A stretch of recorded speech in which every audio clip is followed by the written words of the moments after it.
Hi everybody, today we're going to talk about the steps that you need to take to write your embedded assessment that we're going to do on Monday. So I'm doing this video because we didn't quite get through it in class, and I also wanted you to have something that you could go back on several times and listen to and watch and hopefully get a good understanding of kind of how it's done.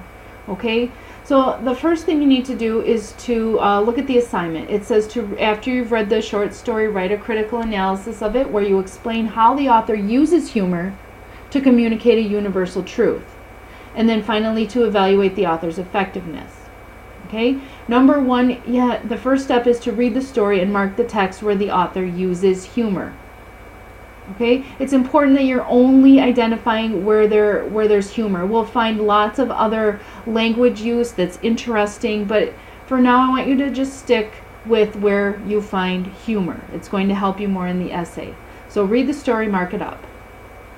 The second step, you need to determine what's the universal truth that the author communicates through this short story. When we read Priscilla and the Wimps, we decided that the universal truth was that good always triumphs over evil, or bad people usually get what they deserve, or something like that. It was this idea that could be that could be translated to many different situations. So it wasn't about bullying, it wasn't about Priscilla, it wasn't about Priscilla's school. It was this universal idea that kind of covered many different places and situations.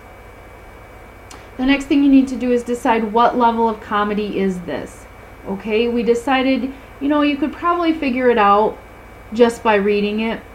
But what I need you to do is to go back to the graphic organizer in activity 5.8 and figure out what is it that made this comedy either high comedy or low comedy. We filled out a graphic organizer, and there were the author's purposes were different in high and low comedy. The subjects of high and low comedy were often different.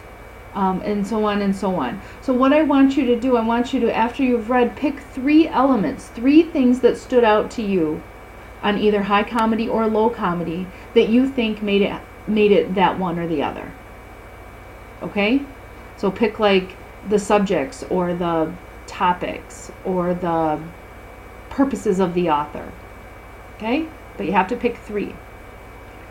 The next step number 4 that you're going to do is choose 2 of the 4 elements of comedy that you felt were evident in the story. Remember, our 4 elements of comedy were comic characters, comic situations, wordplay, and hyperbole. So after reading the story, which did you think were kind of the most standing out to you? When we read Priscilla and the Wimps, we said comic characters, or comic situation, I guess, rather, and the wordplay were some of the more prevalent elements of comedy that stood out. Okay, so just check off 2. Which 2 are you going to write about? Okay. Then step 5. You need to use the model on page 348. This was after Priscilla and the Wimps, where it asks us to kind of create our own writing about it. But it gave you a thesis statement. It kind of gave you a plug-in sort of thesis statement where you could just plug in your own ideas. If you follow that model, you'll be good. But in that model, you have to identify the level of humor, which you did in the step up above. You have to identify 2 elements of comedy, which you just did in step 4. And then the universal truth, which you did up in step 2. So just fill that out, and that's going to be your thesis statement. Okay? Now you've done all that. Now here's the structure of your essay. Okay? The structure is, in paragraph 1, it's just a regular old introductory paragraph for a 5-paragraph essay. So that means you have some sort of interesting hook to grab your reader's attention, that you've got some sort of background where you give a brief summary of the characters and the plot in the story.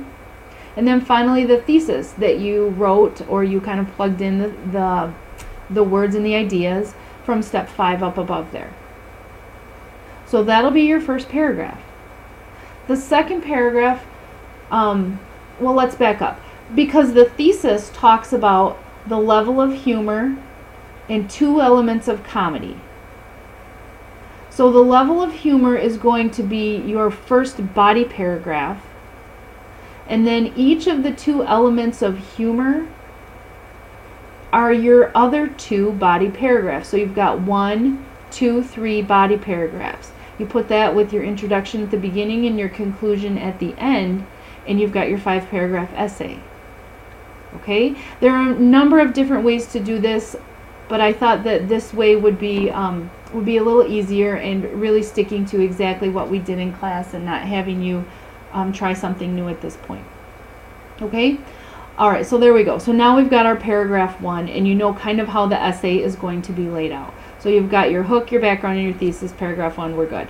Paragraph 2, we have done tika, tika, tika all year long, and that was basically you have a topic sentence, and then you've got a quote that supports what your topic is from the story or the passage. So the I, you know that the T stands for the topic sentence. The I stands for an introduction of the Q, which is the quote or the text evidence. Okay, remember it can be directly quoted in quotation marks, or you can paraphrase or summarize it. Okay, so you've got a topic and then you're introducing a quote. In the A, of course, the most important part is the analysis, or sometimes called commentary. So you are telling me why this quote proves what you said as your topic sentence. Okay, so let's look at exactly what I said you should include in there. You should include a topic sentence, obviously. This is where you're going to say something like, we're talking about the level of comedy. The author uses high comedy in this story because whatever. And then you introduce a quote that will show where you're talking about the high comedy, and then an analysis to explain why that means it's high comedy. I'll show you an example in just a little bit. Okay. Same thing with the second and third body paragraphs. Okay, except for you're using the elements of comedy. Remember, the elements of comedy were these things right here. Okay. So each of those 2 paragraphs is going to talk about one of these 2 things. You don't have to do all 4.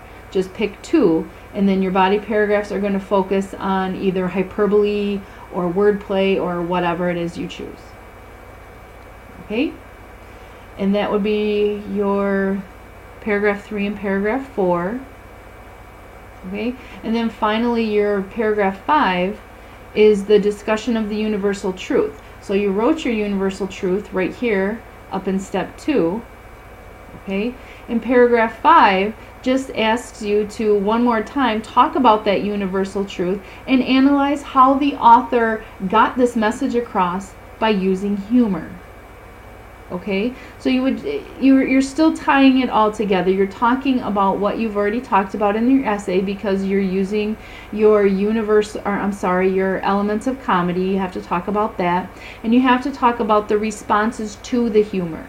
Okay, remember in Priscilla and the Wimps, we said the response to the humor was that we were smirking. We were satisfied with how the bully got what he deserved in the end. Okay, so it's in this paragraph 5 where you're talking about just kind of tying all those things together. All right, and then step 6, this is where you write your essay, you show off your best writing skills, you use your best transitions, and really just hit a home run on this one. Then you reread it, make sure your paragraphs are good, your sentences are good, everything sounds great, turn it in, pat yourself on the back, and we are done for the year.